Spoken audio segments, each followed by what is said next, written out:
So good morning everyone, আমি Asima daily blogging চ্যানেলে আবার একটি নতুন ভিডিওতে এনে আপনাদের সকলকে আবার একবার স্বাগত। আশা করি আপনারা সকলেই বেশ ভালো আছেন, সুস্থ আছেন। আমরা সকলে বেশ ভালো আছি। আজকে হয়ে গেল সপ্তাহে শুক্রবার, আর শুক্রবার আজকে মিঠি ছিল না ক্লাস, তার জন্য আজকে মিঠি যায়নি স্কুল, এখন বাড়িতেই আছে, স্নান করছে। আর পুজো আদি সমস্ত কিছু আমার কমপ্লিট। এখন সময় যেহেতু 12টা 20 হয়ে গেল, তো অনেকক্ষণই আমার পুজো টুজো হয়ে গেছে, যেমনকি আজকে টিফিন খাওয়া হয়ে গেছে। আর আমি এখন দুপুরে লাঞ্চটা বসিয়ে দিয়েছি।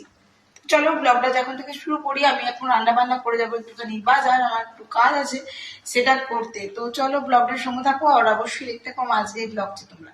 আজকে হয়ে গেল তোমার 10 তারিখ, 10ই এপ্রিল। আর পয়লা বৈশাখ আসতে আর বেশি দিন বাকি নেই। তোমরা কে কেমন মানে পয়লা বৈশাখের বাজার করেছো অবশ্যই আমার সঙ্গে কিন্তু শেয়ার করো। আর আমার অনেকগুলো চুড়িদার নেওয়া আছে, তো আমার নেওয়া আছে কয়েকটা শাড়ি। তো দেখা যাক, কিন্তু যেটা পছন্দ ছিল একটু আর্টিফিশিয়াল শাড়ি দরকার ছিল, মানে ঠিক আদি বাংলা লেখা থাকবে যে শাড়িগুলো হয় না, সেই শাড়িগুলো আমার প্রচন্ড খুব পছন্দ। যাই হোক ওরকমটা নেওয়া। সো এখানে রান্না বলতে আমি আবার আজকে একটু মাটন করছি, আর মাটনটা দুবেলাকার জন্যই করছি না, আজকে আর বিরিয়ানি খাবো না, তাহলে আর দেখতে হবে না। এই যে দেখো আমার মাটনটা হয়ে গেছে। তো এই যে মাটনটা হয়ে গেছে রেডি একদম। আজকে কিন্তু পাতলা করে করেছি। আর এখানে করেছি মুসুরির ডাল, মুসুরির ডালটা রেডি হয়ে গেছে। আর কালকে পনেরো তরকারিটা মিঠি বাবা সকালে একটু খেয়ে গেছে, বাকিটা রেখে দিয়েছে। আমি একটু আলুর চিপস খাবো, তাহলেই আমার হয়ে যাবে আপাতত। চলো লাঞ্চটা তোমার সঙ্গে দেখিয়ে দিলাম, আর ভাতটা অনেকক্ষণ আগে করে নিয়েছি, ভাত হয়ে গেছে। তো গুড ইভিনিং, শুভ সন্ধ্যা। সন্ধ্যা টন্ধে জ্বালার পর আমি এখন চলে এসেছি রান্নাঘরে। আর রান্নাঘরে করবো এই যে দেখো একটু আলুর চিপস খাচ্ছি। যে হঠাৎ অনেকদিন পর মনে হলো একটু আলুর চিপস দিয়ে আমি দিদিকে দিয়েছি চা। তো মিঠি ক্যারাটে ক্লাস ছিল, মিঠি ক্যারাটে ক্লাস থেকে করে চলে এসছে, এসে এখন মিঠি বসে বসে খাচ্ছে রস।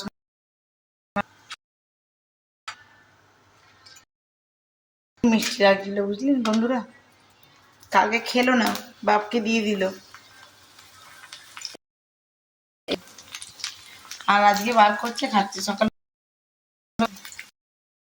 চাটা করি আর বলতে কিচ্ছু হয়ে।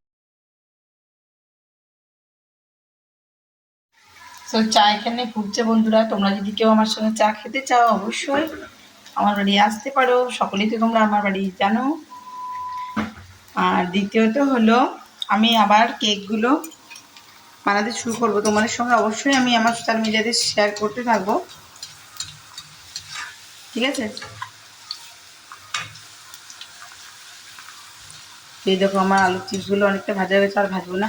আর আমার পাগুলো আবারও ফুলে গেছে জানো তো, কিন্তু অসুবিধা হচ্ছে আমার চলতে।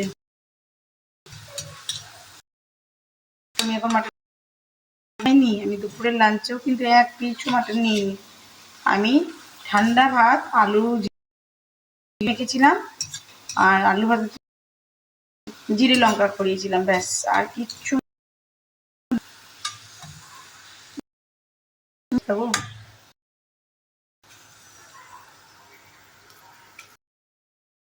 অনেকদিন পর মনে হলো একটু আলুর চিপস দিয়ে চা খাই। তো চলো, চা তো ফুটে গেছে। আমার কাজে দিদি আসে, আমার আবার একটু লিকার করা না হলে না মায়ের না। চায়ের দুধ আমার সমপরিমাণ থাকবে, চাপাতি থাকে আমার। চলো চাটা নিয়ে নিই।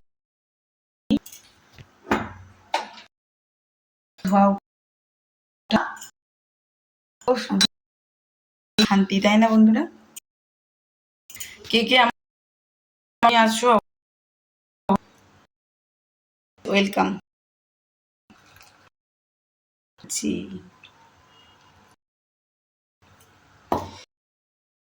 নেই, আসলে ওকেও চা।